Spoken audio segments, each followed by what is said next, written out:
dragons and goblins lay siege to the great smeals of Tapra. Provisions are running low, and time is running short. Welcome everyone to the first episode of Pineleaf Responds to Andang, where I will have a response to the latest Andang Ask You Anything video that he has put out. This is in response to his first video, which was, what would you like to see in Mordor? Which is the next expansion that is coming up in The Lord of the Rings Online. Now, I should note that I will not necessarily respond to all of the questions he asks, but if there is one that I am interested in responding to, I will be responding in this particular forum. So let us begin with the questions on the matter, where I have 10 points that I wish to bring up in my response here. And let's see which I could get through faster. Tier 2 Trouble in Tuckborough, or Andang's 10 points. So let us begin with finding this last wolf. Now, we'll begin with a note on the expansion itself. And that is on pre-orders. Now, I will be expecting that there will be a pre-order for this because there have been pre-orders for all of the other recent expansions. And since we had one for Isengard, we had one for, I know we had one for Mirkwood, for Isengard, and the 2 Rohan expansions. So I would expect there to also be one for Mordor. Especially since Standing Stone is a relatively new company now, just recently gaining independence from Turbine. And I think that they'll be in need of capital in order to get this expansion done as well as possible. So therefore, a pre-order and some early capital, I think, will be in the books. So the question is then, will I pre-order, which is why I bring this up. Would I pre-order, or will I just wait until it's released? I should note that I have pre-ordered all of the recent expansions that have been coming out. And one of the reasons I do this is because I am a lifer. That means I don't pay VIP fees, even though I get VIP membership. And I do, though, subscribe to VIP in Dungeons & Dragons Online. So that's my main way of helping to support the people over at Standing Stone Games. Oh, shut up! Those goblins, they're just, I don't know, they're rude. That's what I gotta say about those goblins. But anyway, my main way right now of supporting Standing Stone Games is through my VIP membership with Dungeons & Dragons Online. My other main way that I've traditionally have been supporting them has been through pre-ordering all of the expansions and pre-ordering them with usually with the highest tier that they offer on the matter. Now, I don't necessarily recommend this for everybody, especially if you're one who's already paying a lot of money through other means, if you're either doing VIP on a monthly basis, or if you're a premium and you're buying the content quite a bit, then yeah, you don't need, then you have your own means of pre-ordering, of supporting people at Standing Stone Games.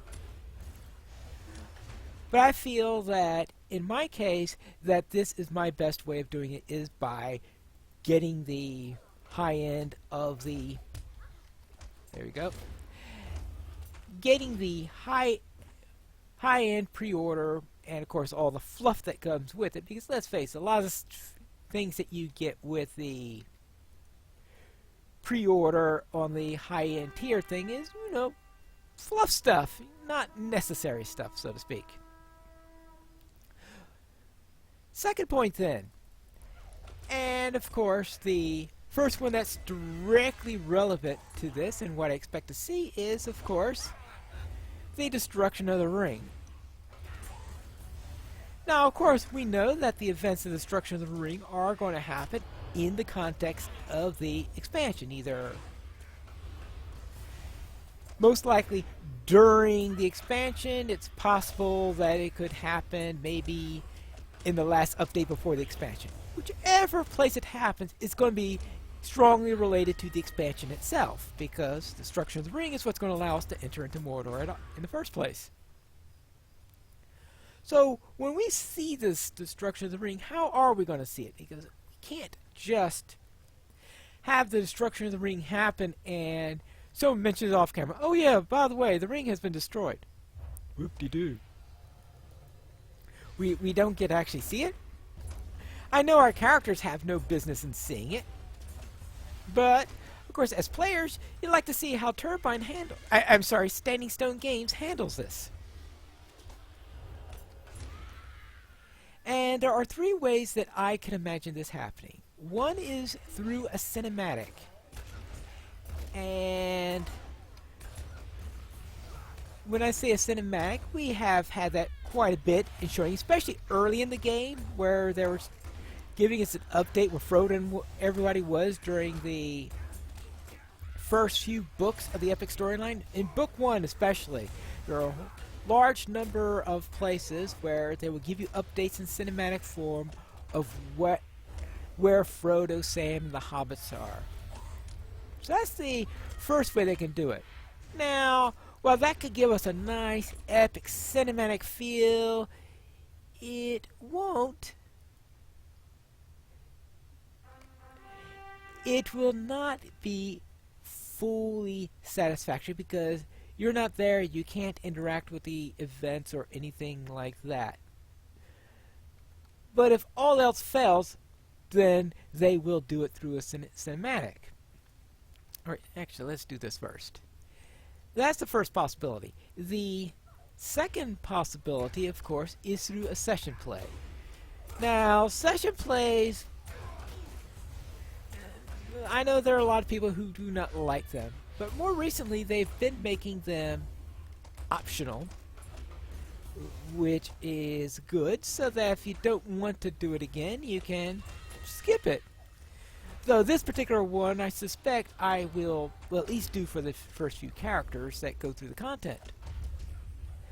So, a session play, that sounds like a good way, and if they do a session play, I suspect it would be in the point of view of Sam, because Sam is, well, the point of view character in the actual narration during the events during which the events happen, and he seems the most logical person to be there. There aren't too many people at the volcano when it happens. You got Gollum and Frodo who are in the midst of what's going on in there, and you have Sam who's actually able to see and describe what's going on. So therefore, Sam is the natural one, in my opinion, to be the point of view character for that particular session play. But what's the third possibility? The third possibility is through story form.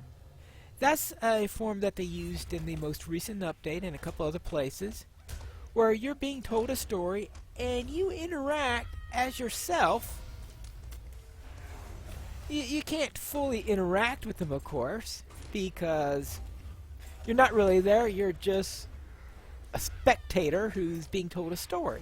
So you can have Sam telling you the story of what's going on there, and you interact there as yourself. That could work.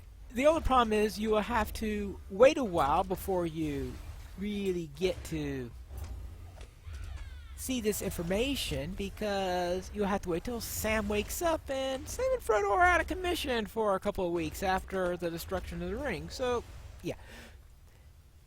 And I probably should make a note that, yes, this particular episode is going to have a few spoilers in there, because, let's face it, I'm talking about what I expect to see in the upcoming expansion, and how that relates, of course, to the books themselves. And so therefore, if you haven't seen the movies or the books, then yeah, there will be spoilers in this. So I think you were probably at least expecting there to be a destruction of a ring in there at some point. So therefore, I suspect it'll most likely be through session play, though the other two possibilities do exist. So therefore, I would also like to see Mount Doom. Now, Mount Doom, of course, we will see it during the destruction of the ring thing because, well, that's where it takes place. So yes, I would expect that, but just because we see Mount Doom there, I would like to actually be there myself because, you know, okay, you see it for a brief moment in session play, but to get the full scale of it, you have to be on the outside trying to climb it. Well, it may be difficult to climb because we may have flowing lava there and things like that because, yeah, the volcano does go through a massive eruption when the ring is destroyed. But that's an entirely different matter. But I do hope to see Mount Doom, and I do hope that Andang was only kidding when he talked about what specific foliage would you like to see on the mountain. Well, I hope there isn't any foliage because we are talking about an active volcano that just went through a major eruption and probably hasn't exactly quieted down yet. Not exactly the first place where you would go in order to look for foliage. And if you want to see foliage, you want to see along the Mountains of Shadow or down in Nirn. The other thing I would like to see, of course, is Barad-dûr. I would like to have an opportunity to go up and spit at the ruins of Barad-dûr. That's right. How satisfactory could that be? Nothing better than having a chance to do that. Now, I'm sure they'll have the ruins of Barad-dûr there, or at least, or whatever's left of it, of course. But of course, the question is being able to spit there. I decided to try the spit emote, which apparently doesn't exist, but instead of saying invalid command like most non-existent emotes would, this one actually said you can't use that one. Yet. Yet? Hang on. What do you mean yet? That implies that there is going to be a /spit emote at some point. Well, of course, it could be that they decided just to filter it out or something like that, but I'll go with that. They had a possibility that they're planning on implementing it at some point. And what better time to implement that than to give us an opportunity to go and spit on the ruins of Barad-dûr, because all this trouble that Sauron and his allies have put us through. Now, while I'm looking forward to see Barad-dûr, or at least the ruins of it, and Mount Doom, I'm not exactly looking forward to see the plateau of Gorgoroth.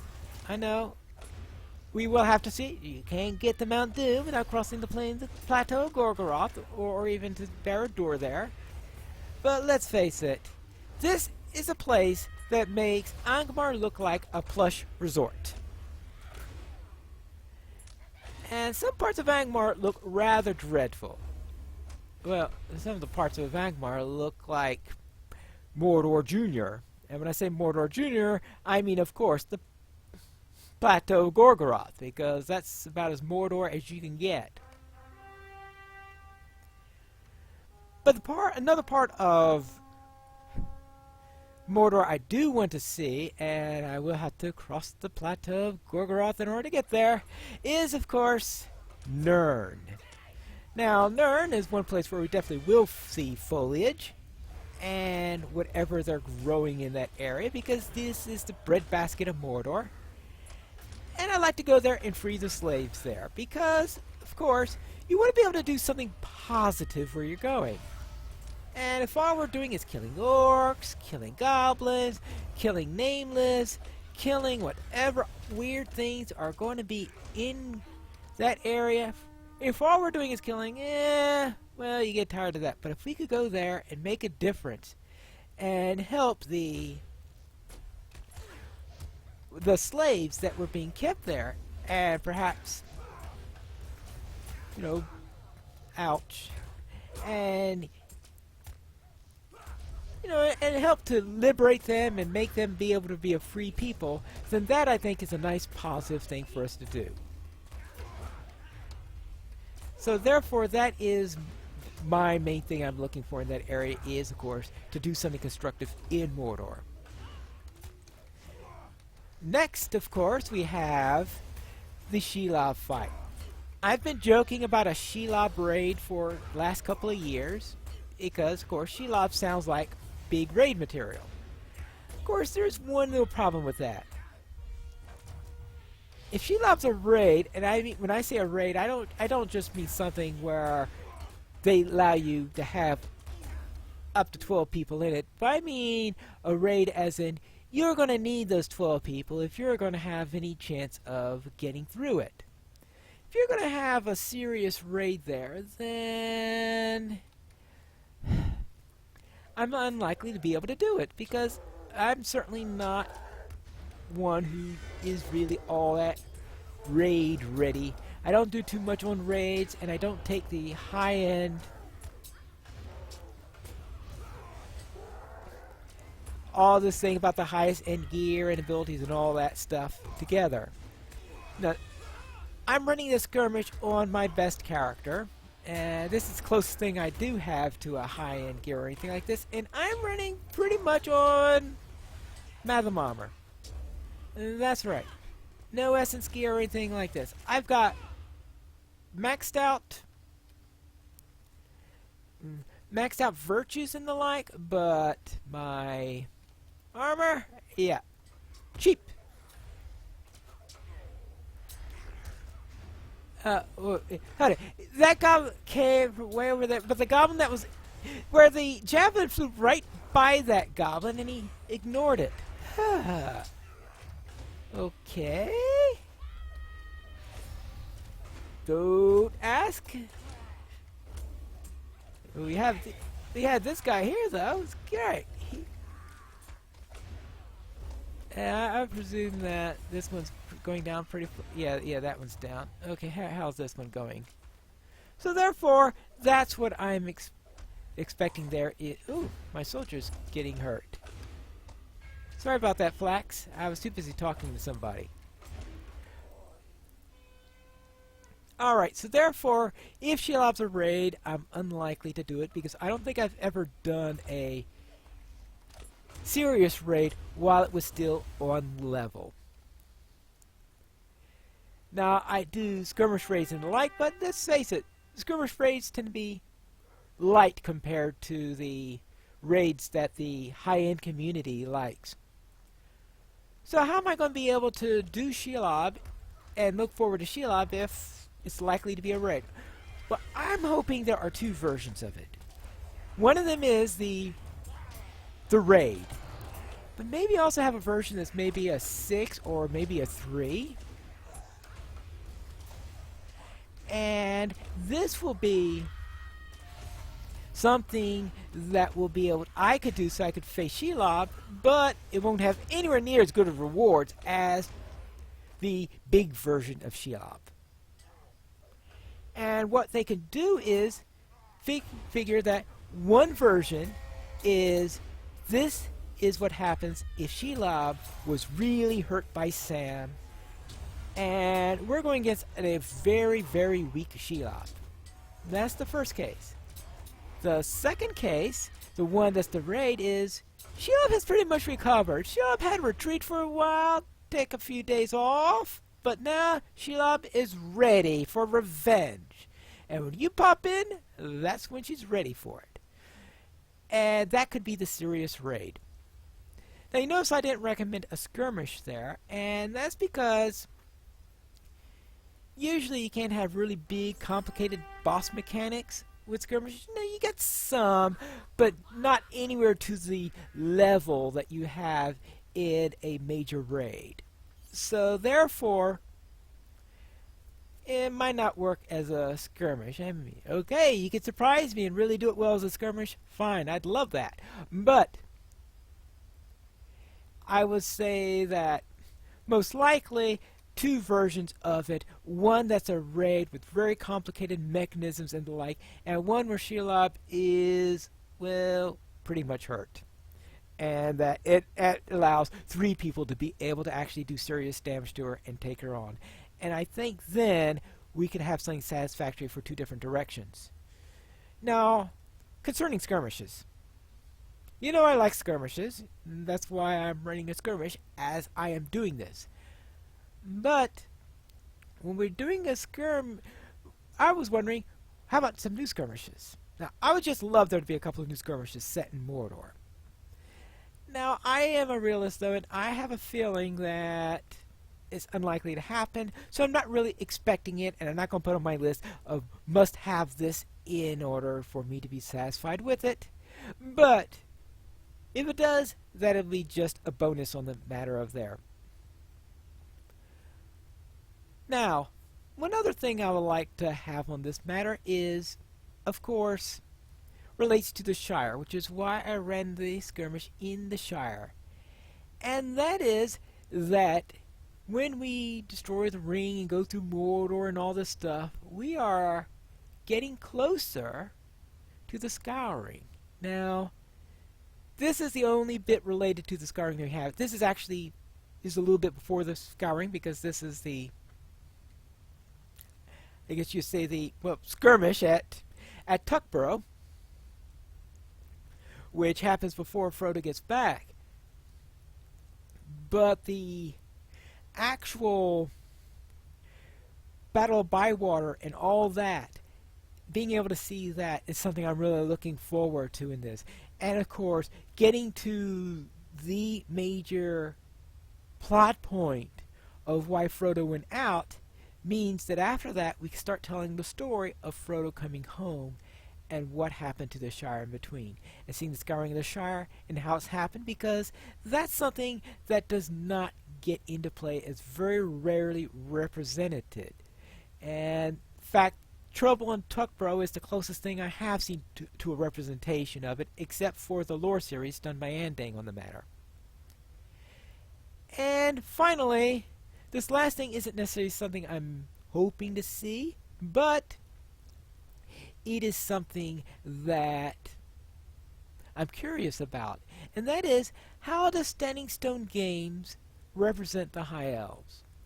Let's face it, High Elves sound like they're going to be a stretch. How are they going to do High Elves without having a stretch that's even greater than that of the Runekeeper? That I'm curious about, and that's something I'm not necessarily look forward to see the High Elves, but I'm looking to see what Standing Stone Games does in order to answer that concern. And that is my response to Andang's question about what would I like to see in Mordor. Until next time, when I have another question that I would like to answer for Andang, this is Pineleaf Nils reminding you to skirmish responsibly.